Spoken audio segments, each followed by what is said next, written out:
Olá, sejam muito bem-vindos ao podcast Democracia, o podcast mais aterrorizado do Brasil. Minha gente, fala comigo só o seguinte. Eu acabei de receber a notícia que na Áustria eles estão fazendo lockdown forçado para as pessoas que não tomaram a picadinha. E se você não tomou a picadinha, você não pode sair de casa. Tipo, literal, lockdown, entendeu? Não pode ir no supermercado, não pode ir pra restaurante, não pode circular na rua. Lockdown não é restrição de horário, não é toque de recolher, não, é lockdown. Trancado, xarape, em casa.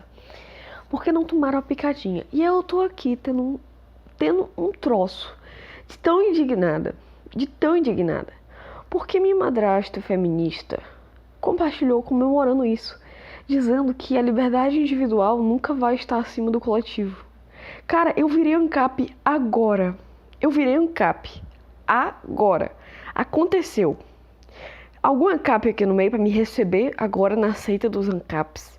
Porque eu virei ANCAP agora. Como é que? Gente, eu tô tão em choque. Eu tô tão revoltada. Eu tô tão tiltada. Faz tempo que eu não fico tão tiltada assim como eu tô agora. Meu Deus do céu, eu preciso de muita oração. O anticristo não vai ter trabalho nenhum. Eu pensei que o anticristo ia ter que ter alguma inteligência, alguma expertise, né? Pra conseguir tomar de conta da terra. Pra quem não sabe, o anticristo vai ter poder total sobre a terra. Como a gente sabe disso? Em Apocalipse fala que o anticristo é simbolizado por um monstro, né? Uma besta de 7 cabeças e cabeças com chifres e cabeças, se eu não me engano, coroadas também. Cabeça na Bíblia tem toda a conotação de poder e autoridade. Então, quando fala Cristo é o cabeça da igreja, Deus é o cabeça de Cristo, então fulano era o cabeça do império, fulano era o cabeça do exército. Cabeça tem um sentido de, por exemplo, o marido é o cabeça da mulher, então é ele que governa a mulher, entendeu? Então, e o 7 é o número da totalidade, da perfeição, da completude, entendeu? 7 simboliza de forma perfeita, não uma perfeição moral, mas perfeito, a gente pode até voltar no sentido grego, aliás, no sentido latino da palavra. Perfeito vem da palavra perfectum, no latim, que significa começado e acabado. Tanto que a gente tem, por exemplo, o pretérito perfeito. O que seria o pretérito perfeito? É o pretérito que começou e acabou, porque vem desse latim perfectum, entendeu?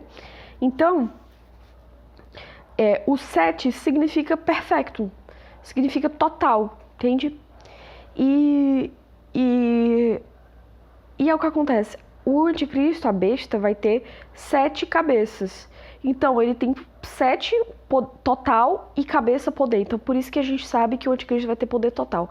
Mas eu pensei, eu ainda ia dar algum crédito pro anticristo em termos de habilidades, entendeu? Porque eu pensei, o diabo vai estar por trás dele. O diabo tem uma sagacidade maligna, né, enfim. Mas não vai precisar o anticristo fazer nada, velho. O anticristo vai receber o mundo mastigadinho, muito fácil, cara. Cara, o Anão da Silva me alertou tanto, que esse negócio da picadinha era só uma forma da nova ordem mundial e te implantando instrumentos de controle, tá ligado? Ele disse que a picadinha era a marca da besta. Eu acho que não faz sentido a picadinha ser a marca da besta, porque as pessoas mais crentes que eu conheço tomaram a picadinha, os idosos da igreja, todos tomaram. Eu não acho que tem nada a ver com isso, não, porque a marca da besta é falado que ela é aplicada na testa e na mão direita. E ela é recebida na testa e na mão direita, né? O significado simbólico por trás disso, que eu creio, da minha linha teológica, é que na testa representa a cabeça, então tá no pensamento, e também tá no braço direito, aquele braço que representa a ação. Então, assim, é uma marca que tá tanto no pensamento quanto na ação, quanto no braço direito, entendeu? Na mão direita. Mas, mesmo que você acredite que é uma marca literal, a picadinha tá sendo dada no ombro, não tá sendo dada na testa e nem na mão, né? Mas, cara, enfim.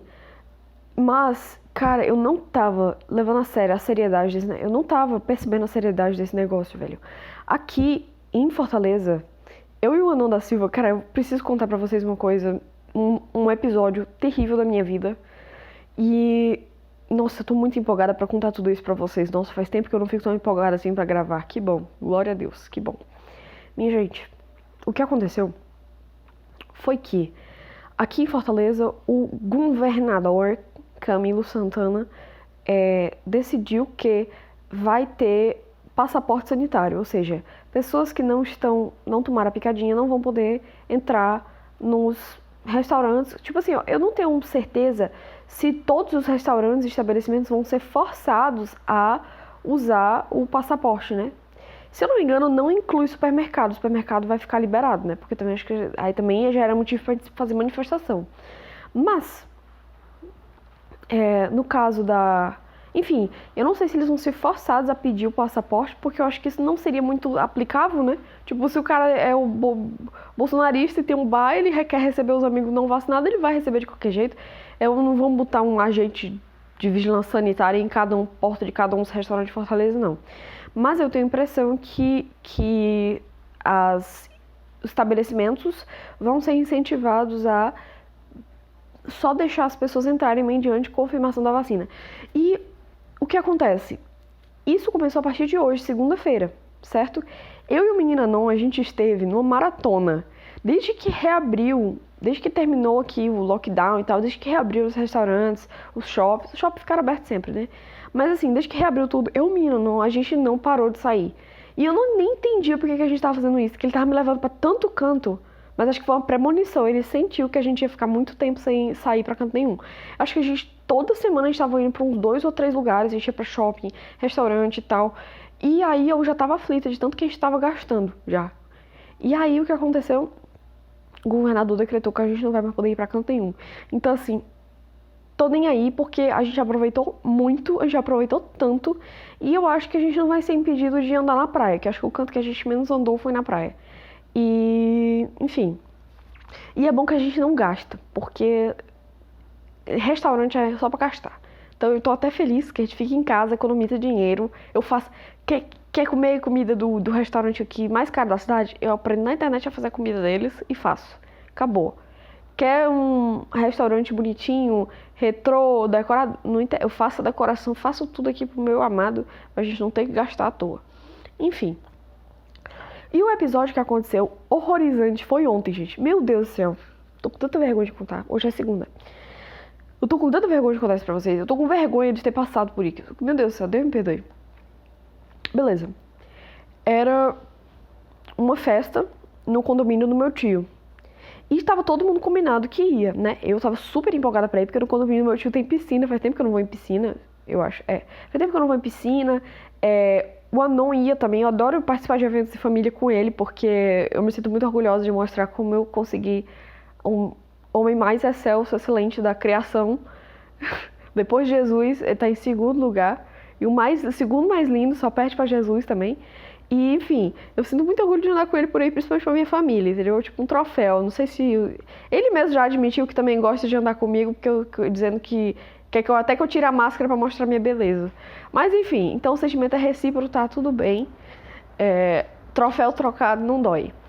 Aí, beleza, eu estava super empolgada, ansiosa. Separei minha roupinha que eu ia, separei meu biquíni gospel.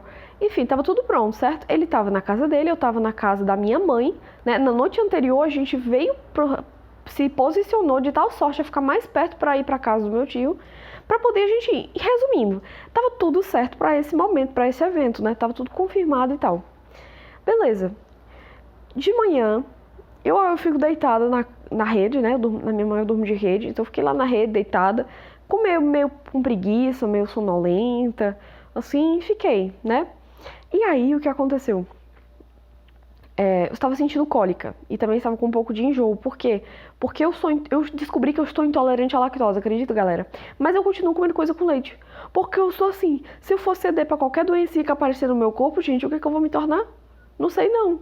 Então eu continuo consumindo coisa com leite, eu passo mal, fico enjoada, Mas não, eu tenho pena de quem anda comigo porque eu fico reclamando o tempo todo que tô enjoada. Mas assim, eu não vou deixar de comer, real.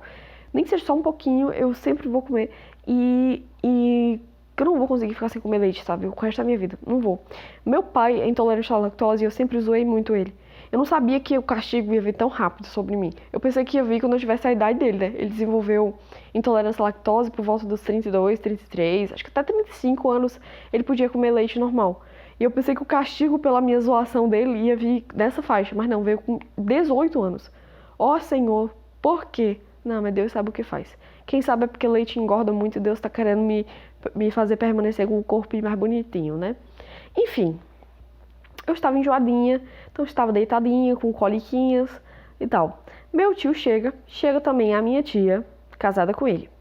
E aí, minha tia fala, eu falei, parabéns, tio, e tal, entreguei o presente dele. E aí, mas meio molezenta, deitei de novo na rede. E aí a minha tia pega e fala assim, pessoal, não esqueçam de levar a carteira de vacinação e a máscara, porque não entra sem carteira de vacinação e sem máscara. Ou seja, existem condomínios em Fortaleza que mesmo antes do decreto do governador já estavam proibindo a entrada de pessoas que não tomaram a picadinha. Então tem que ter o comprovante, tem que ter... E aí, o mais engraçado é porque eu falei assim, mas eu não trouxe o meu, eu não tô com o meu aqui. E aí minha tia disse, não, relaxa, é pelo aplicativo, tu baixa o aplicativo e tal, e você baixa o PDF. E o mais legal é porque você não tem como fraudar o negócio, tipo, eles foram muito inteligentes. Cara, o diabo é muito inteligente quando ele vai fazer as coisas. Velho, é muito genial isso, cara. A pessoa que pensou nisso é um gênio. Porque tu baixa o aplicativo, às vezes tu nem precisa baixar o aplicativo. Basta tu entrar no site, por qualquer celular, tu coloca só o teu CPF, o teu nome e o nome da tua mãe, e tu tem o negócio lá baixado.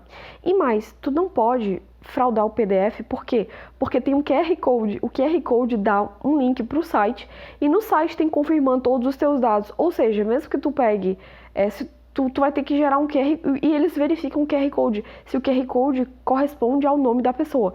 Então assim, cara, realmente o cerco se fechou, não tem como. E aí, beleza, vocês sabem, né, que eu não tomei a picadinha. E eu vou ter que confessar o pecado agora, eu estou com vergonha exatamente por isso, porque eu menti. E olha, quando a gente fala que Deus não deixa o cristão impune, é disso que a gente está falando. Porque eu sabia que eu estava pecando ao mentir. Eu deveria ter tido coragem de sustentar meu posicionamento. Porém, eu não tive coragem, porque minha família ia me execrar. Vocês não estão entendendo como eles iam me execrar, como eles iam me chamar de bolsominion, como eles iam ficar muito, muito bravos comigo, iam me obrigar mesmo, tipo, enfim, iam ficar muito, muito bravos comigo de um jeito que eu não consigo nem explicar. Isso é a família da minha mãe. Imagine meu pai como ele ia ficar 100% revoltado. Eu ia ficar sendo taxada de bolsonarista, de obscurantista, todos caramba, quatro. E aí eu não suportei, e principalmente o Anon. Porque eu não quero que minha família pense que ele tá me levando pro mau caminho do radicalismo ideológico e todas as loucuras de teoria da conspiração, que é o que de fato ele está fazendo. Ele está fazendo isso? Sim. Eu não quero que minha família se preocupe com isso, porque por enquanto tá tudo bem. O único prejuízo que teve foi realmente ontem, né? E aí o que aconteceu foi que, na verdade, anteontem, porque já passou na minha noite. Então, aí minha negadinha, o que foi que aconteceu? O que aconteceu é que eu comecei a ter um piripaque. Eu comecei a ter um troço. Por quê? Porque faltava uma hora pra gente ir pra casa desse meu tio. Faltava uma hora. E eu não tinha o comprovante. Como é que eu ia conseguir o comprovante? Porque eu não queria contar a verdade, porque além de já eu ter que contar algo muito terrível que eu não tive coragem de contar antes, eu ainda ia ter que contar que eu menti, o que ia ser uma dor ainda mais profunda. Aí eu fiquei, Jesus Cristo, pronto, eu mereço esse castigo, eu mereço passar por esse constrangimento porque eu fui fraca, não defendi minha convicção e, enfim, beleza. Aí vocês vão ter que lembrar que eu tava com cólica e tava enjoada. Menino, mas vocês imaginam como eu comecei a sentir cada sintoma. Eu não tava fingindo, eu realmente tava com cólica e eu realmente tava enjoada. Eu só comecei a mencionar esses sintomas. E aí pedi pra minha mãe pra fazer um chá pra mim, pedi um remédio pra cólica, porque eu nunca tomo remédio pra cólica. Isso sim, eu admito que foi um pouco de manipulação da minha parte, porque eu queria me livrar daquele problema. Eu admito que foi um pouco de manipulação da minha parte. Porque eu nunca tomo remédio, mas pra dar um ar de seriedade na situação, eu pedi pra ela o remédio. E mais, cara, aí eu vou ter que confessar realmente que foi maldade do meu coração. Tipo, cara, eu fiquei impressionada como manipuladora eu sou. Como foi que eu consegui manipular essa situação com tanta facilidade, velho? Eu fico com medo de mim mesma. Porque o que aconteceu foi que todos os remédios pra cólica que existem, eu tenho alergia. Eu não tomo eles porque não tomo. Porque eu não tomo, eu sou contra me medicar, quando tô com dor de cabeça, eu sou contra medicação. Porém, além disso, soma-se o fato de que eu tenho alergia a esses remédios.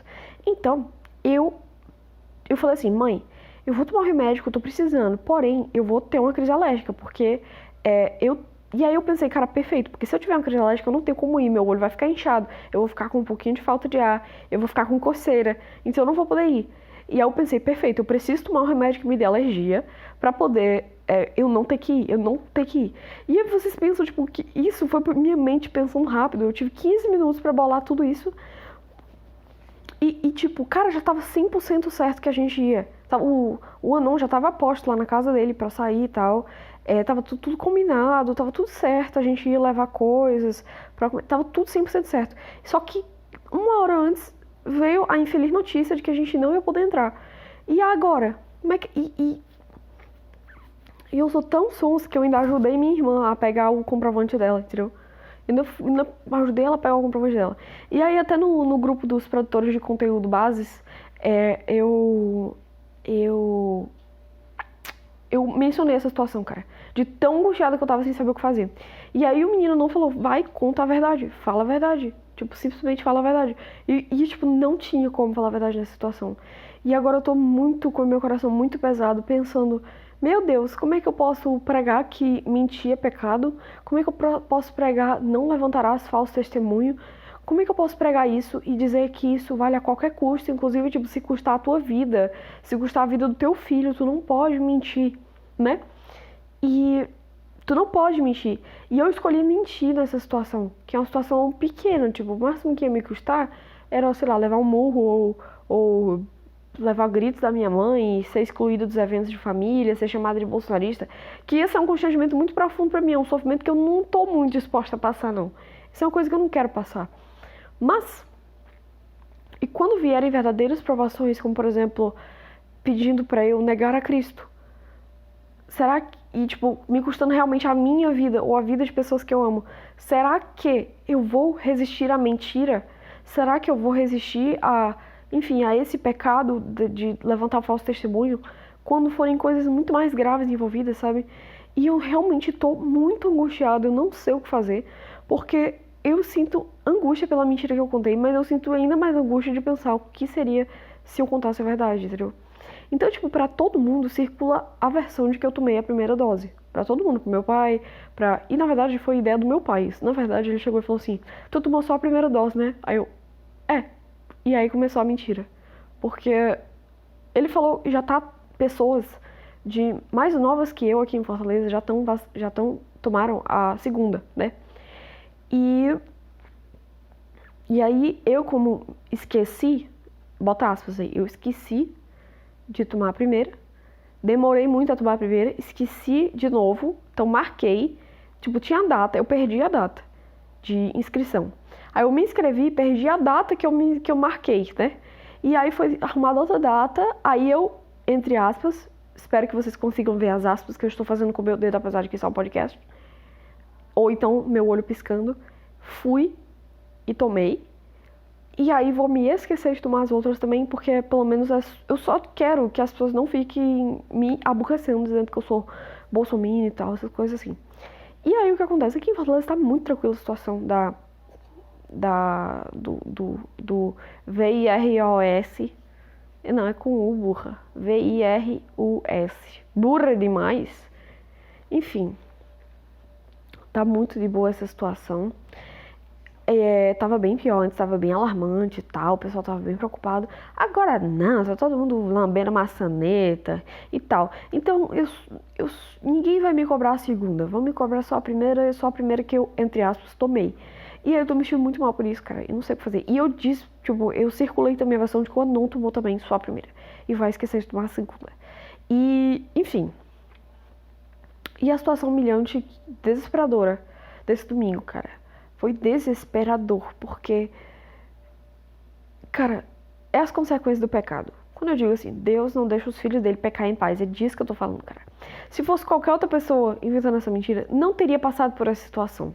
Eu tenho certeza que ninguém na cidade de Fortaleza teve que tomar um remédio pra passar alergia, pra poder não ir pro negócio, porque mentiu.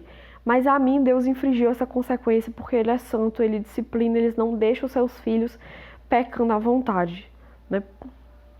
Oh, Senhor, muito obrigado pela tua santa disciplina, porque é sinal de que tu me amas. Sinal de que tu preza pela minha santidade. Muito obrigado, meu Deus. Pois é. E aí agora, eu descubro que na Áustria as pessoas não vão poder mais pisar na rua. Lockdown. Sendo que a Áustria teve 11 mil mortos por causa desse negócio, né? 11 mil. E a Áustria tem 8 milhões de pessoas. 8 milhões de pessoas. Então aí você, ouvinte, vai ter que ser muito mais inteligente que eu nessa parte da matemática para poder deduzir qual o percentual ínfimo de pessoas que morreram. Vamos arredondar? Vamos arredondar para 80 mil? Se foram 80 mil, a gente corta o 8 e corta um monte de coisa aí e vai dar um percentual muito pequeno. Mas não foram 80 mil mortos, foram 10 mil mortos. Então, minha gente, é uma coisa ínfima do ínfimo do ínfimo. É menos de 1 em cada 10 mil pessoas. É menos de 1 em cada 10 mil pessoas, eu acho. Não, gente, eu vou calcular aqui. É porque meu celular tá com a tela toda arrebentada e eu tô evitando ficar usando a calculadora, porque simplesmente eu não enxergo, passo muita raiva quando tô tentando. Peraí. Vamos abrir a calculator. Meu Deus, meu celular tô com 2%. Ai, pai santo. Como é que eu consigo deixar esse celular descarregar toda a vida? É impressionante. Porque eu não enxergo, sabe? A partezinha da carregador tá queimada a tela. Mas enfim. São 10 mil mortos dividido por 8 milhões de mortos. São 10 mil mortos dividido por 8 milhões de mortos, certo? Muito bem. Vamos dividir aqui pra ver? Ué, deu errado isso aqui, viu? Vou tentar de novo. Será porque eu sou animal? Não sei nem calcular não sei nem usar uma calculadora. Ô, burra. Vamos aqui. 10 mil dividido por 8 milhões. 8 milhões, é isso mesmo.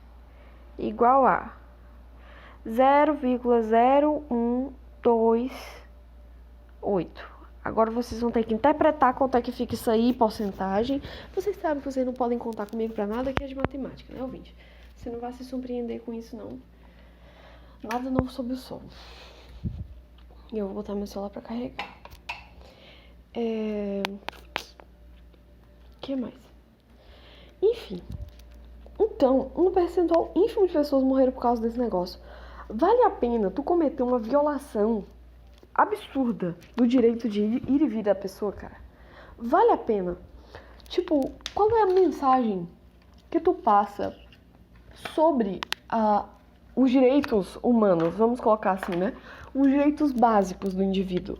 Porque o indivíduo tem alguns direitos básicos. O direito à vida, o direito de ir no supermercado comprar comida, o direito de sair na rua quando ele quiser, o direito de não ser importunado. Todas essas coisas, cara, se tu ler a Declaração Universal dos Direitos Humanos, não é uma coisa de se jogar fora, não, eu garanto. Leiam lá, cara. Eu sei o contexto que foi criado. Mas não é uma coisa assim horrível como fazem parecer hoje em dia. E, enfim. E aí estão jogando isso fora por algo tão minúsculo, tão irrisório. Mas agora eu percebi exatamente que não é pelo algo em si. Não é pela picadinha em si. É para demonstrar poder. É para dizer que quem discorda de nós, a nova ordem mundial, quem discorda de nós, será esmagado. E nós não vamos nos ater a filosofias do passado, como o liberalismo, né? Nossa, já pensou? Os pensadores do passado. Tem uma frase de um cara que eu não esqueci o nome dele. Não sei se ele é francês, mas ele diz o seguinte: qualquer um que puser as mãos sobre mim para me governar, eu considero um usurpador, um tirano, e eu declaro meu inimigo. Pô, o cara é brabo, né? Qualquer um que puser as mãos sobre mim para me governar é um tirano, um usurpador, eu declaro meu inimigo. Então, assim, brabo, tipo, faz sentido, né? Não que eu não concordava a priori que todo tipo de governo é uma coisa autoritária, tirania e algo a ser combatido, né? Mas agora eu acho. Meu pai eterno, como que... E eu fiquei pensando, cara, imagina se o Trump... Oh, meu Deus...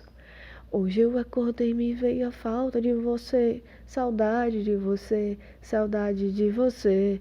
Lembro que acordava de manhã só pra dizer bom dia, meu Trumpinho. Imagina o Trump. Qual seria o pronunciamento do Trump sobre isso? Queria falar sobre isso. Nem que fosse no Twitter, ou alguma rede social, alguma coisa. Ele ia se pronunciar exatamente sobre esse assunto. E ele ia fazer o mínimo de defesa americana, sabe? O Trump foi o último suspiro do liberalismo americano, cara. Porque o bidão aí também não tá nem aí para o conceito de liberdade que os americanos têm. Meu Deus do céu. É muito estranho, é muito estranho. Vocês não ficam chocados com isso? Será que sou só eu que tô tiltada? Lembra na época da greve dos caminhoneiros que eu fiquei doidando aqui? Velho, eu tô mais ou menos assim. Meu Deus, qual é o destino desse mundo? Porque um país onde morreram 10 mil pessoas pela doença, né? Um país onde morreram 10 mil pessoas. Isso é o equivalente a morrer de 800 mil pessoas. Então vamos supor que num país que tem, numa cidade onde tem 800 mil pessoas, morreram 1.000 pelo negócio, né? Até menos, mas morreram 1.000. Num país que tem 80 mil pessoas, morreram 100 pessoas. Num país que tem 8 mil pessoas, morreu uma pessoa. É isso mesmo? É? Acho que é. Num país que, tipo, tô tentando trazer as proporções, né? De 8 mil, morreram uma. Ou seja, você está disposto a colocar 10%, 15% da população presos em casa, em cárcere privado, né? Meu Deus, eu nem preciso explicar, gente. Eu não preciso explicar. Mas eu fico pensando, cara, é tão bonito aqueles ideais que a gente lê, né, da Revolução Francesa. Assim, a gente sabe que por trás é tudo um maquiavelismo, é tudo uma deturpação do antigo regime que, por mais que tinha seus defeitos, era uma coisa lógica, né? Pelo menos em termos, não termos políticos e sociais, mas em termos de valores, era uma coisa muito mais lógica. Mas aí depois da Revolução Francesa, depois da Revolução Americana, depois da burguesia tomar de conta, né? Depois chegamos à modernidade e agora ao período contemporâneo, surgiram valores e ideais que podem muito bem parecer sedutores. A questão do contratualismo, né? Os filósofos contratualistas, como Thomas Hobbes, vão falar que na verdade o Estado é um acordo entre os homens. Olha que lindo, ai que fofo. O Estado é um acordo entre os homens. Eu disse assim, tu não abusa da minha filha que eu não abuso da tua filha. Tu não rouba minha mulher que eu não roubo tua mulher. Tu não me mata que eu não te mato. E assim surgiu o Estado. Ai, que lindo, gente. Então, não foi assim, né? Até seria muito bom que fosse, porque os filósofos contratualistas chegam a conclusões muito boas. Por exemplo, o Estado, eu abro mão, né, parte da minha liberdade para o Leviatã.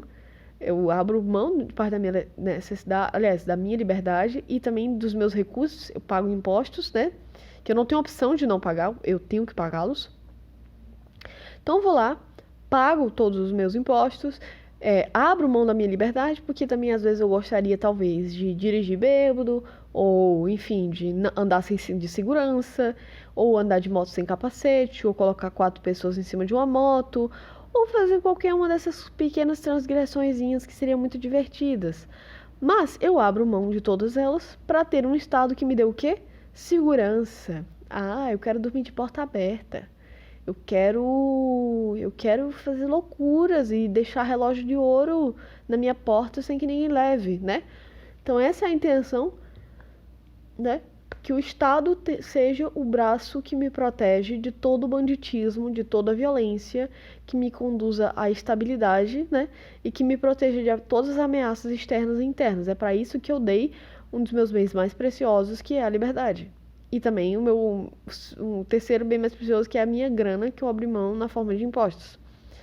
Que lindo, né? Mas não é assim. O que aconteceu foi que o Estado surgiu quando uma tribo de homens guerreiros dominou outra tribo. E aí essa segunda tribo se tornaram escravos e a tribo que dominou se tornou o Estado, se tornou o governo, se tornou os cidadãos, se tornou, na Grécia, a democracia, né? Nossa, que engraçado. O pessoal fala que defende a democracia.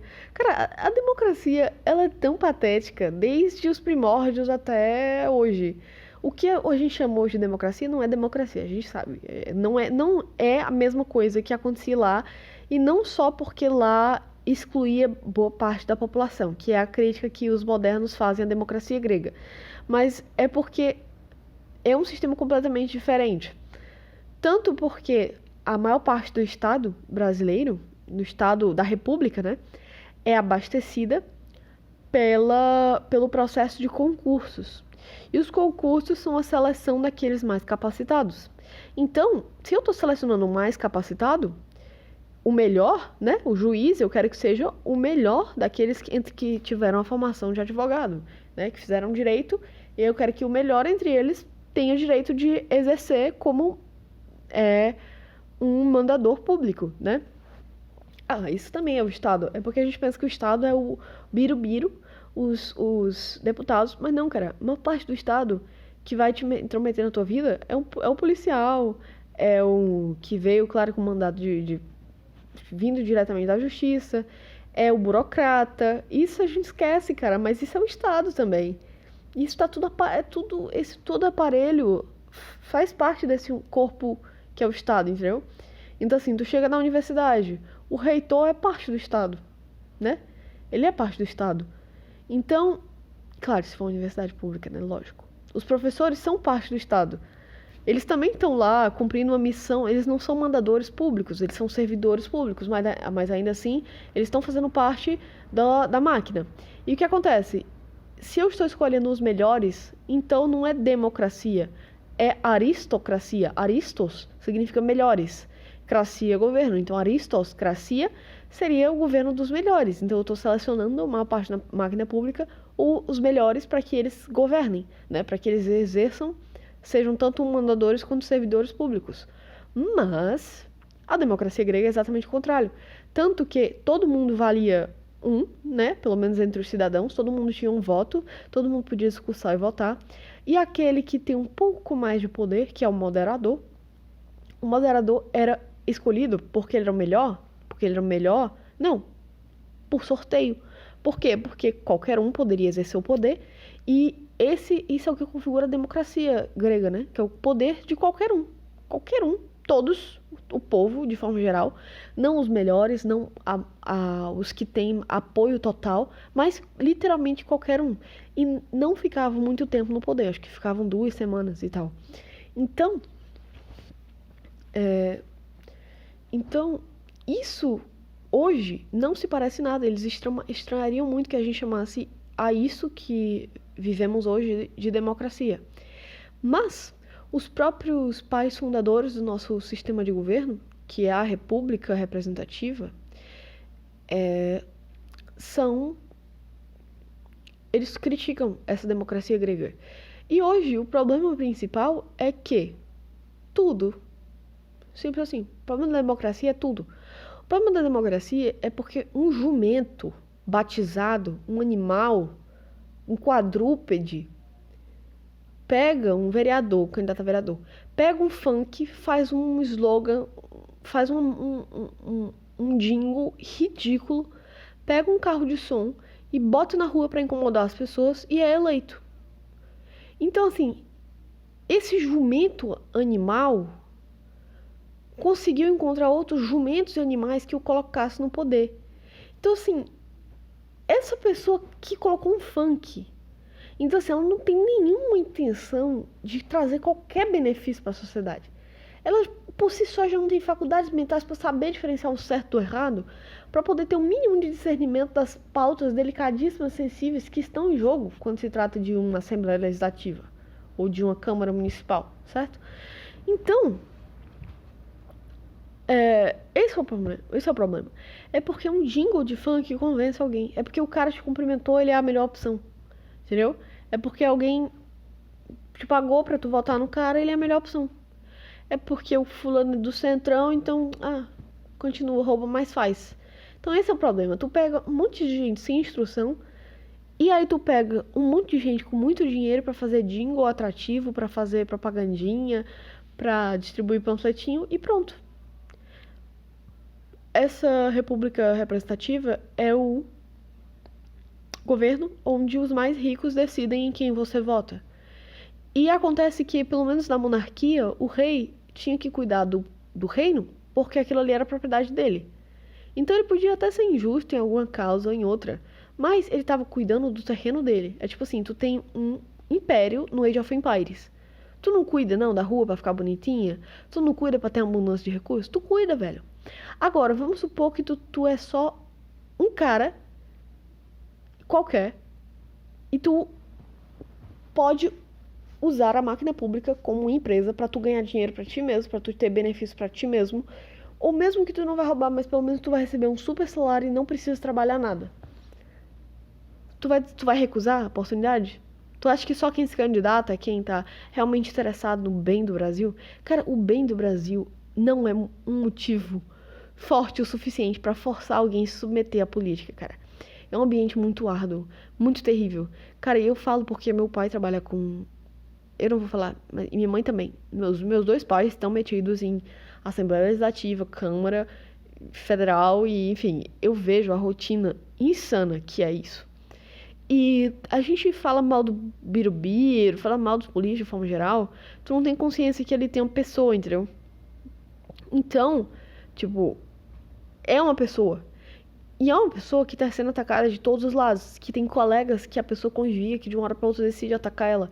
É um mundo cruel, é um mundo terrível. É por isso que mais homens se candidatam, e mais homens são eleitos, e mais homens se recandidatam novamente, porque existe uma testosterona do caramba de suportar toda aquela situação desesperadora que é o meio político.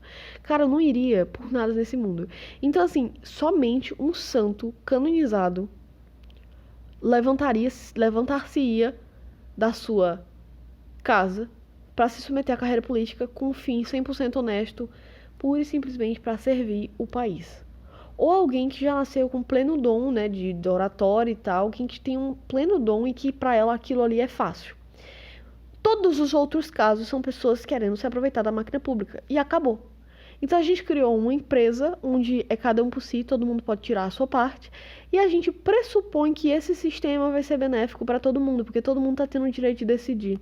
Sim, o jumento quadrado do seu André, dono de uma Hilux e de 5 bastardos aí nas raparigas do mundo, que votou no governador do PT e no Bolsonaro, que votou na prefeitura do PSDB e no vereador do PT, esse jumento quadrado, tu quer me convencer que ele tá decidindo alguma coisa sobre o futuro dele? Não tá.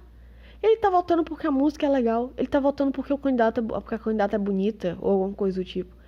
Esse jumento não tem como. Como é que eu vou entregar para um jumento o direito de decidir sobre tudo, entendeu? E aí essa crítica que o Platão fazia à democracia da época dele ainda vale hoje, né? Se eu tenho os especialistas, mas é difícil, né? Porque eu acho que o especialista é a pior coisa que existe. Mas nem sempre que eu tô falando sobre isso. O que eu quero falar é o seguinte: a democracia, ela parte, né? A democracia não, o sistema atual que a gente vive, a república representativa, ela parte do pressuposto de que cada indivíduo tem um conjunto de direitos invioláveis. Isso faz todo sentido no pensamento burguês, né? Na democracia burguesa. Na democracia liberal burguesa, sei lá, como é que a gente vai chamar esse Frankenstein, que é o nosso sistema político. Faz sentido, por quê? Porque não pode haver nobres e não pode haver servos, não pode haver estamentos. Como esse é um sistema de rompimento com o do antigo regime, então ele tem que abominar o que veio antes. O que veio antes é que cada pessoa tem o seu estado natural, onde você ou é servo, ou você é guerreiro, ou você é clérigo, né? Então, o que se propõe é que todo mundo seja igual. Todo mundo está na mesma, todo mundo nasce igual, e aí você pode decidir o que você vai ser, basicamente. E para isso eu te dou um conjunto de condições básicas, por exemplo, o direito à vida, o direito à liberdade, o direito a, enfim, qualquer outro direito que a gente conhece. Então, não é que a maioria pode definir tudo, em tese. Se a gente pegar a tese, a maioria não define tudo. Por quê? Porque existe o básico que nem a maioria pode tirar. Por exemplo, se 200 milhões de brasileiros, se o governo fizer um plebiscito dizendo 200 milhões de brasileiros votarem, aliás, o governo vai fazer um plebiscito dizendo vocês são a favor de cortar a língua da democracia, vocês são a favor de suspender o direito da democracia à integridade física, mesmo que ela não seja categorizada como soldado desertora ou qualquer outra categoria de uma pessoa que está, enfim, ameaçando a ordem social, que, portanto, enfim, vamos suspender o direito à integridade física dela. Se 200 milhões de brasileiros forem a favor disso, isso continua não podendo acontecer. Por quê? Porque existe o básico que é garantido para todo mundo. Isso é uma coisa boa, na minha opinião. Porque mesmo que muitos desgraçados sejam poupados, tipo, muitos desgraçados sejam poupados, pelo menos impede-se que esse bando de jumento, que é o brasileiro, se reúna para fazer uma besteira contra alguém digno, entendeu? Contra alguém digno. Então, o que foi que aconteceu na Áustria? Foi exatamente isso que eu falei. Nem foi a maior parte da população que definiu isso, porque é um país considerado conservador. Foi o governo em si, né? Apoiado pelas potências internacionais e por tudo mais. O governo em si decidiu que algumas pessoas não devem ter direitos, né? Porque se eles tivessem decretado lockdown para todo mundo, já estaria errado. Mas ainda assim seria um pouco compreensível. Por quê? Porque pelo menos todos os indivíduos estão sob a mesma condição. Então, se todos serão privados de liberdade, serão todos. E não alguns discricionariamente que eu decidi conforme a minha vontade, sem consulta prévia à população, sem mais nem menos, né? Então, o que eu quero dizer com isso? Que próxima eleição, eu vou votar no Bolsonaro com tanto gosto, cara. Eu tava tipo assim, cara, eu não vou votar no Bolsonaro, porque é muito difícil você votar em alguém que diz que defende a família e já tá na terceira mulher. É muito difícil você votar em alguém que se diz cristão e fala cada coisa impura. É muito difícil você votar em alguém que se diz cristão e vai pra ceia protestante e depois vai pra ceia católica, que é outra coisa diametralmente oposta e que pra nós é inclusive uma coisa ofensiva a ceia católica. Então, que vai e conversa com o bispo católico e depois vai lá e conversa com o pastor evangélico. Pra mim é muito, muito, muito difícil votar nessa pessoa. Pra mim ele é um contra-testemunho, pra mim claramente ele não é salvo. Se Bolsonaro morrer hoje, ele vai passar a eternidade no inferno, a menos que ele se arrependa dos pecados dele, criando o evangelho, e se arrependa dos maus caminhos dele. Porém, cara, o ratão tem razão, velho. Por mais de tudo de errado que ele tenha feito, ele é a única esperança de que a gente tenha alguma liberdade. Por quê? Eu sempre falo isso com meu sogro, porque meu sogro é super Bolsonaro e eu não sou, mas pra ele eu sou, na cabeça dele eu sou. Eu sei que é errado isso, mas assim, eu sempre falo a verdade, eu não minto, eu não falo coisas que eu não acredito. Só que eu omito, eu sou boa em omitir, entendeu? Tipo, eu omito as minhas críticas, eu falo, olha, nenhum político é perfeito, sempre falo isso. Você esperar a perfeição de qualquer político é uma tolice, o Bolsonaro não é perfeito, sempre falo assim, né? Mas uma coisa eu devo reconhecer, vamos dar a César o que é de César. O Bolsonaro foi muito bom para dar o recado para a esquerda internacional, para a esquerda nacional, porque eles estavam muito saidinhos, estavam achando que eles iam fazer revolução aqui dentro desse país, estavam achando que não existia mais conservadorismo no Brasil, que não existia mais resistência no Brasil, que era só uma minoriazinha, entre aspas, fascista, uma minoriazinha revoltada. E a eleição do Bolsonaro veio para provar que a maioria nesse país é contra o progressismo. Porque foi principalmente isso, nem foi questão tanto econômica, foi literalmente... Nem foi tanto questão econômica, foi realmente que eu vejo em massa pessoas que dizem defender a família, né? Não sei se defende mesmo, mas assim, que dizem... Neocon, né, de forma geral. Cara, o neocon, a gente fala muito mal deles, mas assim, parando pra pensar, eles são muito importantes, cara. Eles são muito importantes, porque eles são a gordurinha que amortece o impacto, entendeu? Porque eles são uma boa massa, são muito úteis. Por exemplo, o Burger King fez propaganda de viadagem lá. Quem foi que cancelou o Burger King? Fomos nós, baseados e redipilados? O povo que é contra o voto feminino e que é profundamente redipilado? Não. Quem fez a diferença nesse caso desse boicote foram os neocon. É o cara que vê mesmo pornô. É o cara que a filha dele é mesmo uma vagabunda. É o cara que, enfim, trai a esposa. Enfim, esse cara tá condenado espiritualmente falando. A situação dele é uma situação caída. Sim, espiritualmente falando, ele, coitado, é digno de pena a situação dele. Espero que Deus tenha misericórdia da alma dele. Mas a gente não pode desprezá-lo completamente, porque mesmo que ele seja um hipócrita, pelo menos ele está sendo útil para um propósito de travar um mal maior, um mal muito maior, que é o mal do progressismo.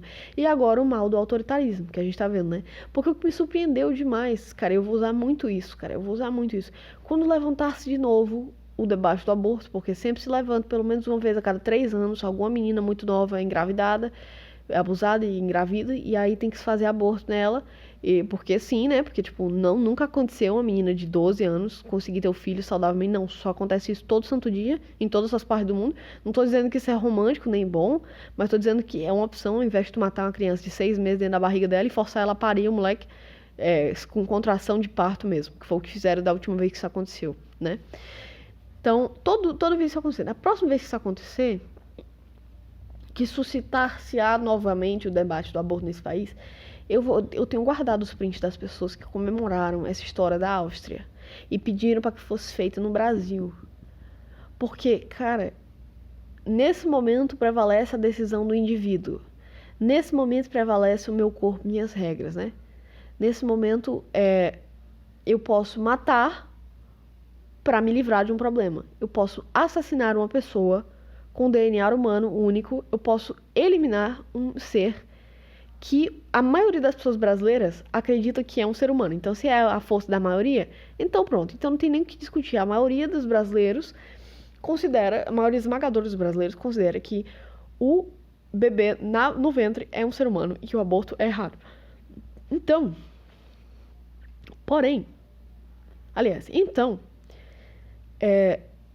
se você diz que o indivíduo deve prevalecer na hora de cometer um homicídio, como você pode me dizer que o indivíduo deve se submeter, porque foi exatamente o que vocês disseram, o indivíduo jamais estará acima do bem comum? Mas é claro, o indivíduo não está só acima do bem comum, como a distância entre o indivíduo e o bem comum é infinita. O indivíduo, ser indivíduo, é uma coisa que está infinitamente acima do bem comum, cara. Assim, respeito os fachos, né? Forte abraço aí, Mussola, pra você que acredita no Estado, né? Mas assim, não funcionou, né? A gente precisa seguir em frente. Não deu certo, acabou. Depois da guerra, não tem mais esperança. Acabou. A gente precisa crescer, né? Perceber que não funcionou. E que agora qualquer remanescente do Estado que existe é para nos ferrar. É para acabar com a nossa vida, né? Então assim, se havia um Estado de fato interessado no bem transcendental da população, se é que havia, não há mais. Acabou. Então assim, então agora, se o bem do indivíduo estava acima do Estado, falando de forma filosófica, agora, pós-45, agora a distância entre a liberdade do indivíduo e o coletivo é infinita. Entendeu? Então assim,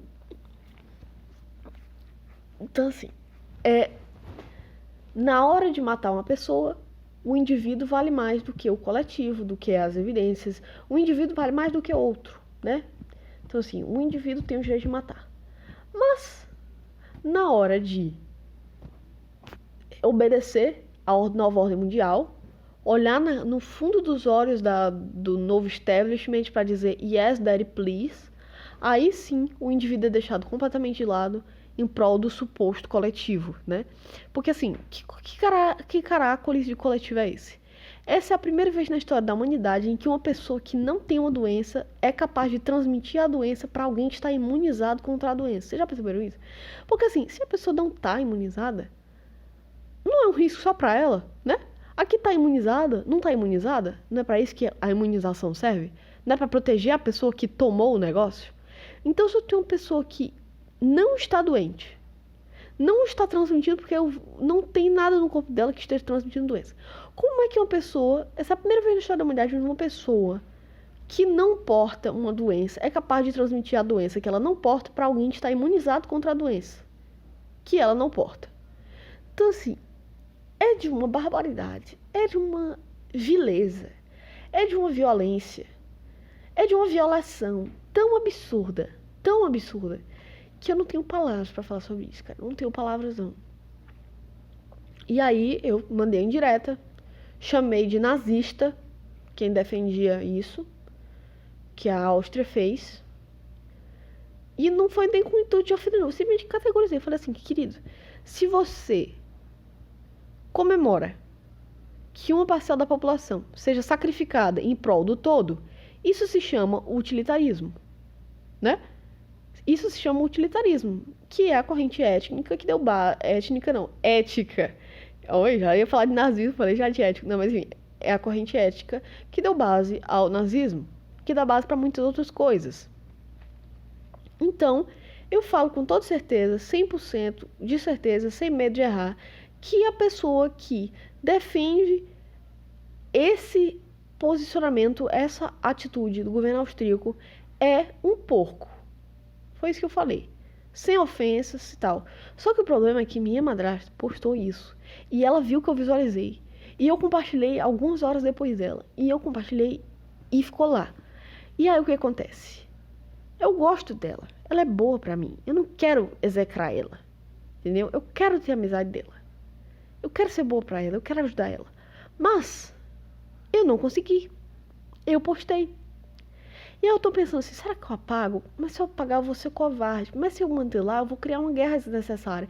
Mas se eu criar uma guerra nesse caso, eu estou na minha razão, porque eu estou defendendo a verdade. A paz não deve ser comprada mediante o sacrifício da verdade. Porém, mas isso não é uma guerra desnecessária? Eu não poderia falar essas mesmas coisas, só que com mais tranquilidade, porque eu chamei a pessoa de porco, né? Um porco. E mais, vamos para outro lado, um lado mais transcendental. Será que eu realmente acredito no liberalismo? Será que eu realmente acredito nos liberais? Será que eu realmente acredito nisso? Porque eu não acredito nisso, na verdade. Eu acho que o coletivo, sim, tem que estar acima do indivíduo. Mas não no caso onde é um negócio que vai entrar dentro do meu corpo. Porque se todo o coletivo... Vamos dar exemplo daquela série O Conto da Aia. É uma série feminista, mas eu assisti a primeira temporada, achei que ia até boa. Eu gostei dessa série. Deixa eu dar uma breve sinopse, pra quem nunca viu, pra quem nunca ouviu falar. O Conto da Aia se passa numa sociedade meio que quase pós-apocalíptica. Parece que teve uma guerra nuclear, parece que teve acidentes nucleares.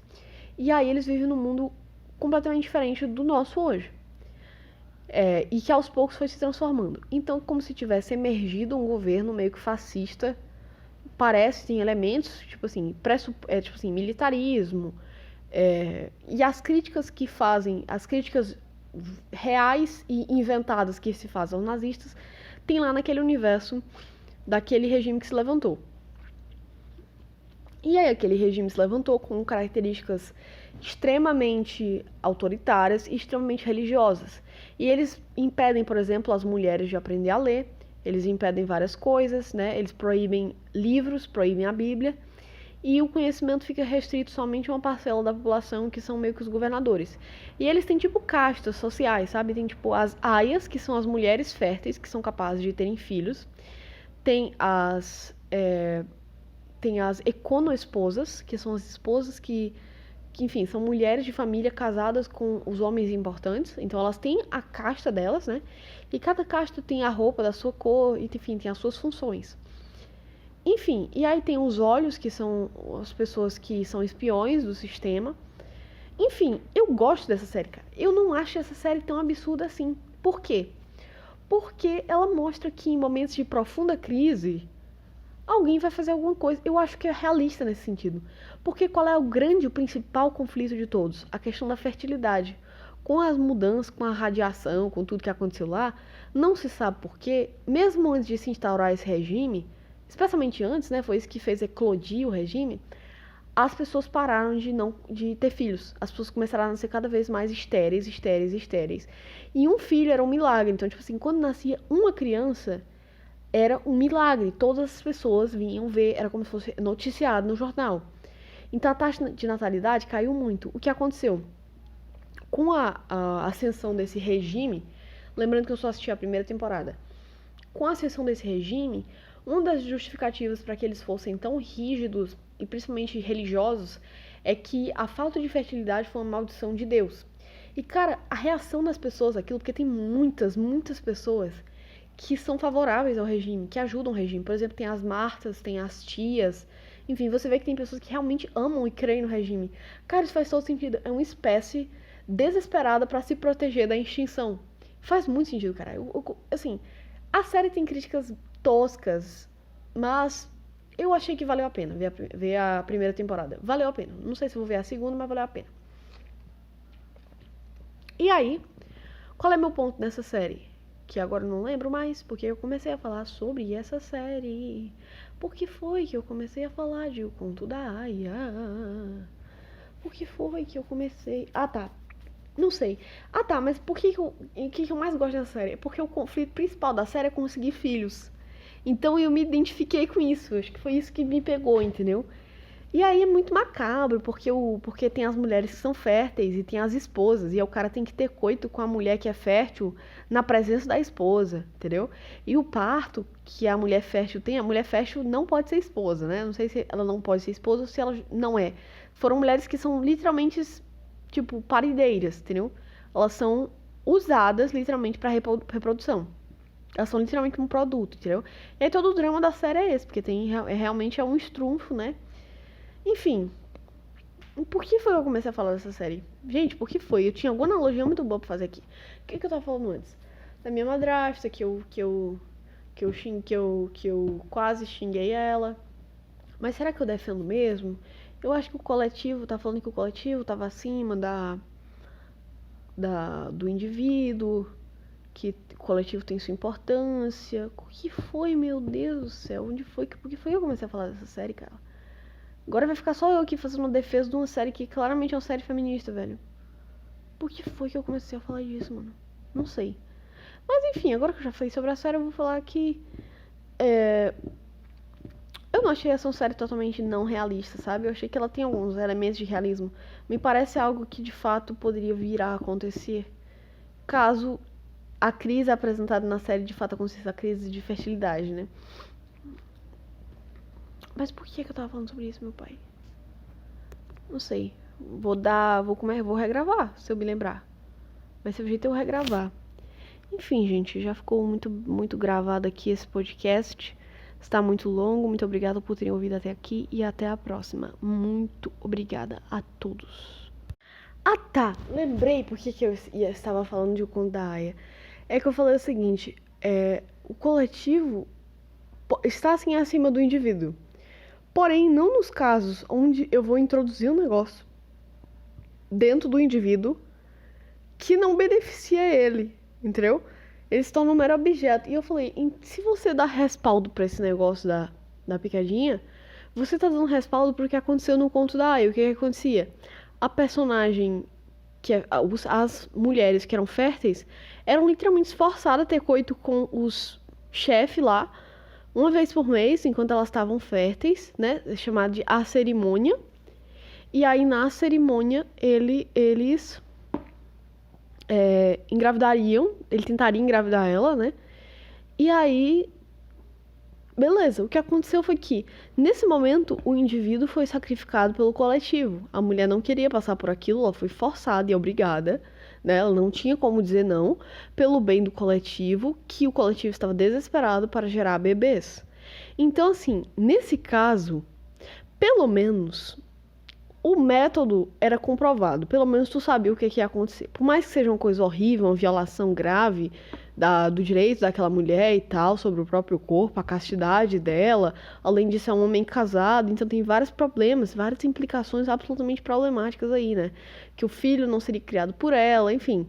Pelo menos, ela sabia o que estava acontecendo ali. No caso da picadinha, ninguém sabe ainda, entendeu? Então você ser obrigado a tomar uma picadinha que todo mundo já sabe tudo que ela faz, efeitos e tal, que não é imposta, né? Uma coisa que já tá aí há décadas, que ninguém tá sendo cobaia, tal. Ok. Tu tomar qualquer outra picadinha que já tenha décadas de testes e comprovações, maravilha, sucesso. Agora, tu ser obrigado a tomar um negócio pelo bem comum, tu ser obrigado a tomar um negócio que tu não sabe a procedência, que tu não sabe a intenção. E se tu não tomar, tu não vai mais poder sair de casa, amigão. Tu vai ficar preso na tua casa. Então, assim, não tem como você chamar a pessoa de outra coisa que não um nazista. Não tem como, entendeu? Então é isso, caras. Obrigada por ter ouvido até aqui. Até a próxima.